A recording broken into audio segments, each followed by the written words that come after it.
Hey, Lisa. Hey, Lee. It's good to see you today. It's good to see you, too. Will you help me with something? Of course. I can't remember what day it is. It's Frontal Lobe Friday. Good morning, my friend. I'm Dr. Lee Warren, your host for today. We're doing a little self-brain surgery, and I'm excited to be with you. It's Frontal Lobe Friday, one of my favorite days of the week, where we get to talk about the incredible ability that you have of using your frontal lobes in a way to control the other systems of your brain, have executive function, or the ability to change what you think about, to change the way that your life plays out. I got an email from a listener yesterday named Victoria. She asked a really important question and said, basically, what's the difference between self-brain surgery and cognitive behavioral therapy? And I think that's a perfect thing to talk about on Frontal Lobe Friday. We're going to get after that in just a minute. I want to send a shout out to several readers that wrote in yesterday with different questions. And the first one, I want to shout out to an area that we don't talk about enough, a group that we don't talk about enough. And this is law enforcement and the significant challenges that they face, especially in the last few years where law enforcement's come under a little bit of an attack in our society. But we are grateful for all those people, first responders, police officers, firemen, EMTs, all those folks who run towards danger when everybody else is running away. We got an email from Roy. Thank you, Roy, for reaching out. He says, I'm a new listener to your podcast. You talk about PTSD, and I want you to remember the law enforcement community. Cops go from horror to horror. They end the shift and go home and start over. He said, for example, I had 3 child deaths and a murder in the same shift, and the radio became my enemy. But the next day it has to start all over. Police PTSD is overlooked because we are hired on the job. He retired after 28 years, and his faith in God gives him the strength that he needs. Thank you, Roy, for that email. He says there are too many alcoholics, too many antisocial retirees, too many broken marriages and suicides. Thanks for self-brain surgery. Listen, Roy, we are grateful for you. We're praying for you. And you're right. We don't talk about that enough. We don't talk about the fact that we expect people to do this incredibly difficult job. We expect them to do it perfectly. We put them on TV and on social media if they have a day where they don't do it perfectly. And we forget that this job that you do so well carries with it an incredible burden. So we're grateful. We just want to send a shout out to you, Roy, for the incredible work that you do. And thank you for that. And we're not forgetting you. And you're right. PTSD among the law enforcement community is an incredible problem. And we're going to address some of that as we go forward in some of these episodes. So thank you, Roy, for that.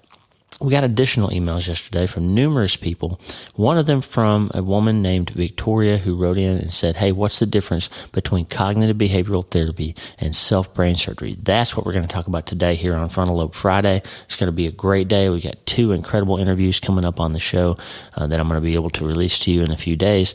And then I've got 3 o'clock today. I'll be on Susie Larson Live. So if you're listening to Susie Larson out there, listen for Dr. Lee Warren to show up today. I'm excited to be with my friend Susie again and have a great conversation with her, and that'll show up on her podcast, available to you in a few days as well. So thank you for that, Susie, and looking forward to speaking with her again this afternoon. Listen, friend, it's Frontal Lobe Friday. I'm always trying to remind you how important it is to take every thought captive and learn how to take control of your thinking. And that leaves us with just one question. Hey, are you ready to change your life? If the answer is yes, there's only one rule. You have to change your mind first. And my friend, there's a place where the neuroscience of how your mind works smashes together with faith, and everything starts to make sense. Are you ready to change your life? Well, this is the place, Self-Brain Surgery School.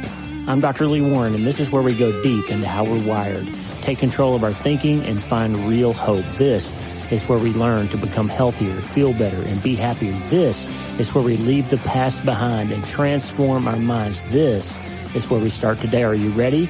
This is your podcast. This is your place. This is your time, my friend. Let's get after it. All right, you ready to get after it? Here we go.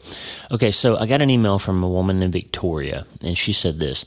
Dr. Warren, thank you very much for your wonderful podcast and book, Hope is the First Dose. The podcast in particular has been truly a blessing as I struggle with my own massive thing. She goes on to discuss her life. She's a licensed professional counselor. Thank you for that work that you do, Victoria. Important work. And here's the question.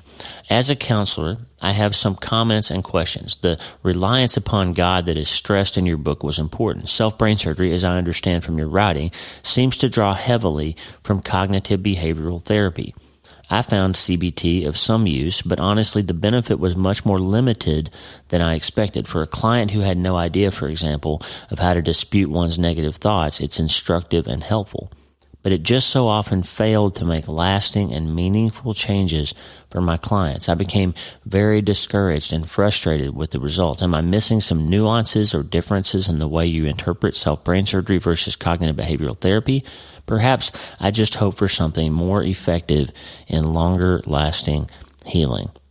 Again, as a therapist and as a human struggling with a number of traumas myself, I'm investigating both healing prayer, as practiced by Dr. Carl Lehman, and internal family systems as models of healing and growth. I wondered if you have any experience with these modalities. Thank you, Victoria, for that important question. I'm really grateful that you brought it up because self-brain surgery is not cognitive behavioral therapy. Now, let me make something clear. Let me make something very clear to you, friend. This is really important, okay? I am a licensed neurosurgeon. I am board certified in the practice of brain and spine surgery. I am not a trained therapist, okay? Our daughter, Kaylin, has a master's degree in marriage and family therapy. She's probably going to get her doctorate. She's in practice as a therapist, works with veterans. She's a therapist. I'm a surgeon, okay? So the first thing I need you to understand is I am not ever going to take the role as your therapist here on this podcast, okay? I'm going to give you some tools and some ideas that you can use to improve your thought life, take control of your thinking, change your mind, and change your life. And I'll give you some strategies and some self-brain surgery operations that you can use that will help you, okay? But what's the difference between that and a therapist? A therapist will interact with you specifically about your life and your issues, okay? So, for example, we get emails frequently, and people ask me very specific questions. How do I X? How do I Y? I'm feeling suicidal. What do I do? And I'll tell you, the response to those emails every time is going to be, talk to your doctor, talk to your therapist, talk to your counselor, get some help, make a phone call. I can't tell you how to handle your specific issue with your specific life because I lack the context of the ability to do that, and I lack the training, okay? So if you tell me that you're suicidal, for example, first of all, please don't write in if you're in some kind of emotional crisis because we might not see that email for 2 or 3 days, okay? We might not. So if you're having significant trouble, as I always say, as I've written in all my books, as I always say here, if you're having significant trouble managing your life with depression, anxiety, obsessive compulsive behavior, whatever it is, if you're having significant trouble with addiction or a relationship issue, you need some help, some personal help in your life. Whether that takes the form of doing things for yourself, reading and studying and listening to podcasts and all that, or on a deeper level, mental health professional, counselor, therapist, priest, pastor, chaplain, whoever it is, but you need some help, and it can't be waiting for a reply from an email from a neurosurgeon in Nebraska if you've got a real serious, immediate emergency. Now, we'll pray for you, we'll help you, we'll point you towards resources, and if you've done that before, if you've written in, you probably received a reply. Sometimes we tell people about books or other podcasts or give you phone numbers to call, but as the group grows of people out there listening, right? 120,000 downloads last month. As that group grows, it will become more and more impossible for us to reply personally to everybody. So don't expect me to be in the role of therapist for you. I can't. Okay. You've got to have a therapist or a helper, a professional, a physician, somebody in your space, in your life who can help you. So first thing is, I'm not a therapist. So that's a long preamble to say, here's the difference between cognitive behavioral therapy and self-brain surgery, okay? Cognitive behavioral therapy is a common type of talk therapy, basically, psychotherapy. You go and you sit and you work with a mental health counselor, psychotherapist, therapist, psychiatrist, somebody, psychologist, in a very structured and organized way, and you have a limited number of sessions with them, and it helps you become aware of inaccurate or negative thinking, so that you can view challenging situations more clearly. You can respond to these things that come up in life in a better way, in a more effective and efficient way. Now, this is information that's widely available. The website I'm reading right now is from Mayo Clinic and their description of cognitive behavioral therapy. And they very honestly say it can be a useful tool either in alone or in combination with other therapies, and how you treat these issues in your life: mental health disorders, depression, anxiety, PTSD, eating disorders, addictions. But not everyone who benefits from cognitive behavioral therapy has to have a mental health condition. You don't have to have a diagnosis to benefit from learning to think more appropriately, okay? It can be an effective tool to help anybody learn how to better manage stressful life situations. Okay, that's a pretty good overview from Mayo Clinic on what cognitive behavioral therapy is. But let me just give you a nuance here, okay? My work as a neurosurgeon is about helping to change people's life, improve their quality of life by relieving pain, dealing with cancers, treating injuries, managing things, and teaching them how to better and more effectively use their bodies and protect them in a healthy way to try to improve their quality of life. That's what I do as a neurosurgeon. Okay. A lot of my work has nothing to do with surgery, but teaching people how to use posture and rehab and alternative ways to lift and doing things that will prevent injury and help them promote healing, to learn about the importance of not smoking, to prevent degenerative disc disease and all kinds of other things, to learn lifestyle choices and how the importance of lower BMI plays into having a healthier cognitive function and preventing dementia and all those things, and how to protect your back by moving more and weighing less and all those things. We do all that kind of work that's not related directly to surgery, okay?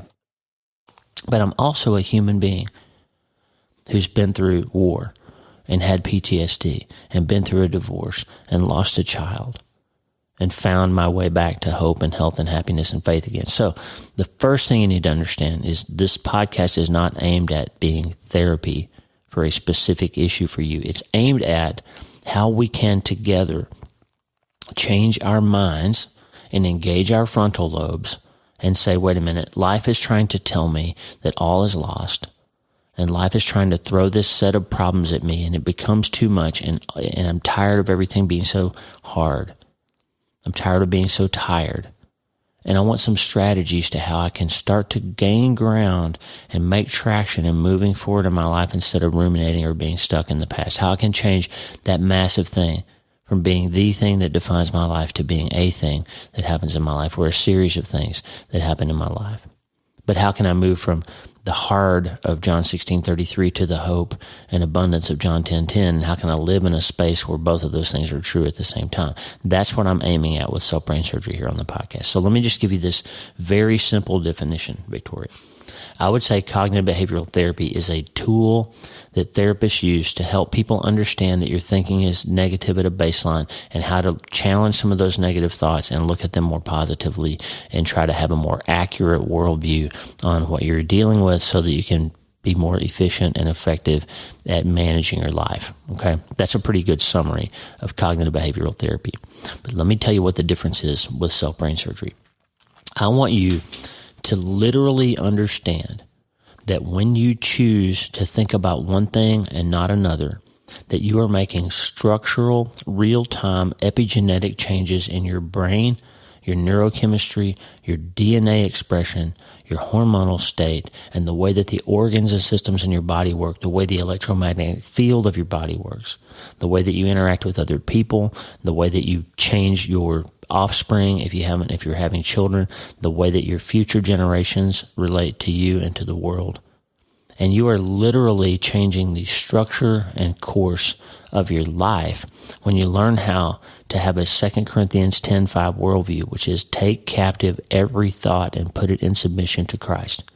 If you understand that your brain is a hardware and your mind is the software that operates your life, and that the Holy Spirit interacts with you on the software level, and He will help you to manage the hardware of your life in a more effective way, then you can begin to understand that, yes, there are many challenges in this life, and yes, it is very hard, but yes, I have a set of tools, including an internal good physician who is with me all the time, who wants to help me.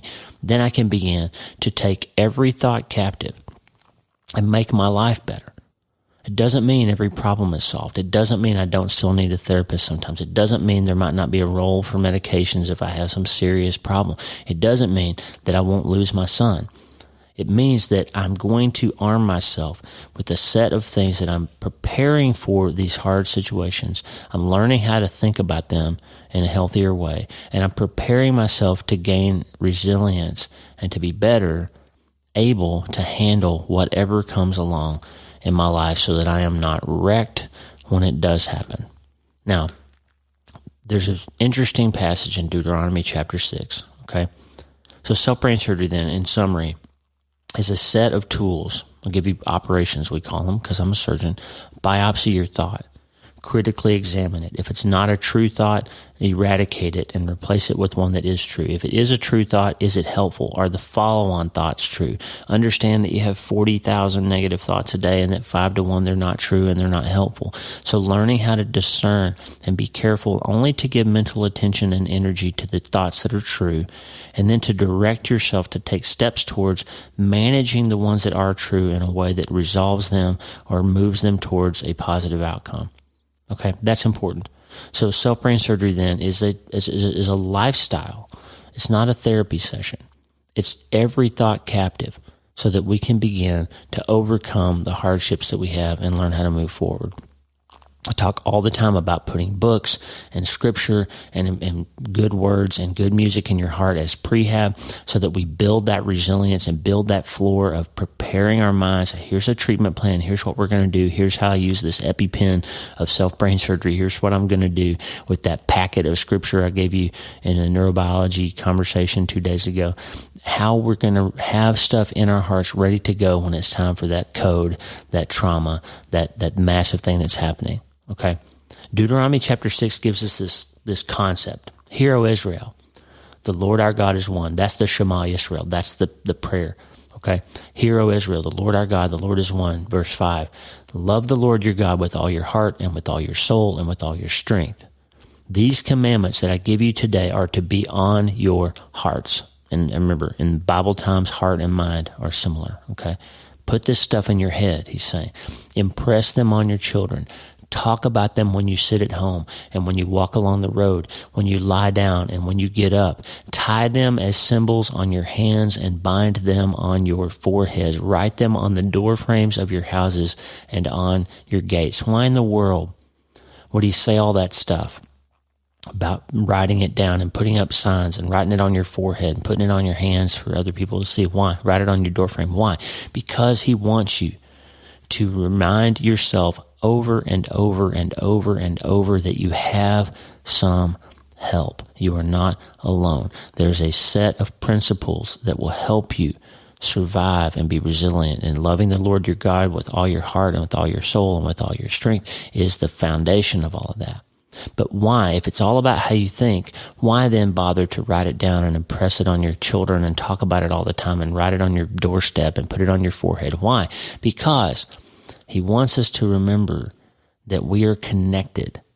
And we know now from science, we're connected on a quantum level to other people. You know this. We've been talking about how we influence each other's electromagnetic fields, right? Debbie Downer comes in the room and she's in a bad mood, and all of a sudden you're in a bad mood too. It's not just because you see her face and you decide to be in a bad mood. It's because her electromagnetic field is influencing yours negatively. Your electrons are entangled with other people, and you are literally tied to the emotional state of everybody around you. Okay? So the way we act together influences and affects our ultimate total emotional state in the group. This is important, okay? So if you're supposed to talk about these principles, talk about these patterns, talk about these ideas that are good for you, to remember what God's done, to have the muscle of hope flexing about memory and movement in the past and in the future, then that's because, as Dan Siegel says, the founder of interpersonal neurobiology, we were supposed to inspire each other to rewire ourselves. Neurons that fire together, wire together, Donald Hebb said, the famous Hebb's Law.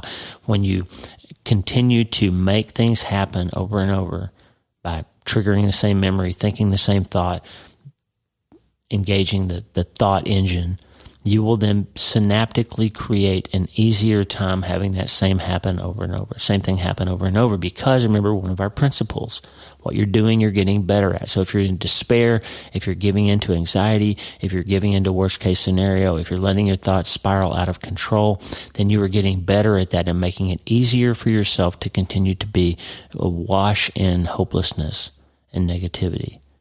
But inspiring other people to rewire themselves helps you remember that there is a process that you can engage in to get better. There is a process that you can engage in to be more resilient. And teaching other people to do that will help you too, because when they're better, you're better because you're entangled with them. That's why God says, write it down, put it on your forehead, inspire each other to rewire each other. Okay? This is incredibly important. Okay, so what's the difference? Self-brain surgery is a lifestyle. It's not a therapy session. It's not a technique that I use as a therapist, because I'm not a therapist. I'm a dad who misses his little boy with every beat of my heart.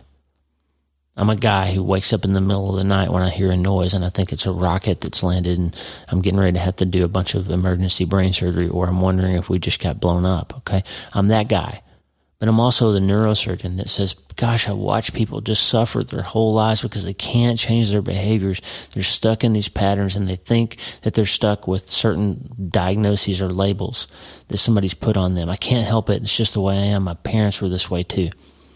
And so I want you, as a fellow self-brain surgeon, as a fellow human who's dealing with this hard life, to remember that you have an incredible gift of a frontal lobe that can switch from one thought process to another.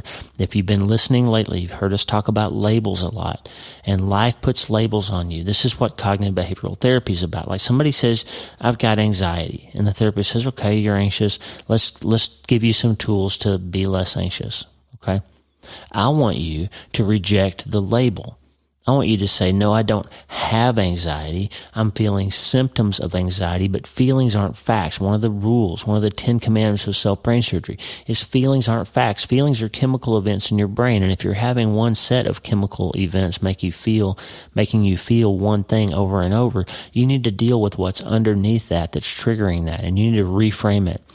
Biopsy it, challenge it, learn to think differently about it, and start to deal with the anxiety by rejecting the idea that you're just an anxious person, and that you're just an anxious person because your mom was anxious and you inherited that from her. Because we know now that you can change those epigenetic triggers of gene expression. You don't have to live in the same fears and anxieties that your parents did. And if something happened to you, if you experienced some kind of major trauma or some kind of big problem in the past, you can learn that trauma is not what happened to you, that you're not stuck feeling that all the time and living in the reality of the shadow of that event, because trauma is what happens inside you in response to those things, and you can understand that and deal with it and unwind it. And so what is self-brain surgery, and how does it differ from cognitive behavioral therapy? This is not a therapy session technique that you can go and engage in with your therapist and talk through some things and walk away from. There's a value in that, and it's important. But I want you to grab 2 Corinthians 10:5 by the handles and say, I want to challenge every thought, because what I'm doing, I'm getting better at. Okay? So I don't want to have 5 minutes of my day where I freak out about something. I want to get that 5 minutes back under control. I want to inspire the people around me to rewire their brains, because neurons that fire together, wire together. Okay? I want to have the 10 commandments of self-brain surgery readily available and in my heart and in my head all the time. What are they? I want to, number one, relentlessly refuse to participate in my own demise. I want to stop giving in to the labels that people have put on me, the diagnoses that somebody's given me, and say, I'm going to challenge that. I'm going to let God help me change that over time, okay? Now, can you change the fact that you have a glioblastoma? No, not without help, and usually not. But can you live in abundance even if you have a glioblastoma? Yes, you can. How? Self-brain surgery. Taking captive the thought, inspiring others to rewire, being reminded constantly that you can change your destiny of your thought and emotional life by taking thoughts captive, every one of them. Number 2, you have to believe that feelings aren't facts. Number 3, you have to believe that thoughts aren't always true. You have to love tomorrow more than you hate what you're feeling right now. And that's when we stop using numbing behaviors. That's when we stop using alcohol. That's when we stop making bad decisions tonight so we can quit thinking for a minute. And then we have to pay a tomorrow tax tomorrow and deal with the same problems and the new problems that we made because we didn't love tomorrow more. We have to learn not to treat bad feelings with bad operations, right? We have to stop making an operation out of everything. We have to stop thinking that everything's a big disaster and a nightmare, and we're spinning off into worst case scenarios and trying to perform all these gyrations to get back to some kind of baseline after we blow ourselves up again because we made an operation out of it again. And remember, sometimes you can let something slide. You don't have to swing at every pitch, right? We can get ourselves back under control by thinking about our thinking, deciding that our frontal lobes can direct us to take this action and not that action, and put that space in between stimulus and response, and we will start paying much less trouble for those decisions that we make. And we're going to not perpetuate generational curses or cause them. We're going to grab that fact that epigenetics can be changed, and we're not going to let our past, our ancestors, our experiences direct our futures to the same extent anymore. We're going to refuse to hurt our brains. We're going to care and love about the organ of the hardware side of our mind-brain interface. And we're going to have better nutritional decisions and better lifestyle decisions. And we're going to wear helmets, and we're not going to smoke, and we're not going to drink excessive amounts of alcohol or take drugs that might harm our brains, because we love our brains and we want them to function and serve us well for our whole lives. We're going to learn how to perform mental first aid. That's why I give you this whole toolkit of operations, and we packaged it in the treatment plan in my new book, Hope is the First Dose. I want you to have some tools available to you when life gets hard. And finally, I want you to remember that thoughts become things. Thoughts really literally trigger chemical and genetic changes in your brain. Thoughts change your chemical environment, your hormonal environment, your cell switching environment, your gene expression environment. Thoughts literally change the reality of the physical world around you. And that's why, my friend, self-brain surgery is different than cognitive behavioral therapy. This is a self-brain surgery lifestyle. Take captive every thought. You do that with your frontal lobes, which is why Victoria's question was a perfect one for Frontal Lobe Friday, because, my friend, you can't change your life until you change your mind, and sometimes that takes self-brain surgery. But the good news is you can always start today.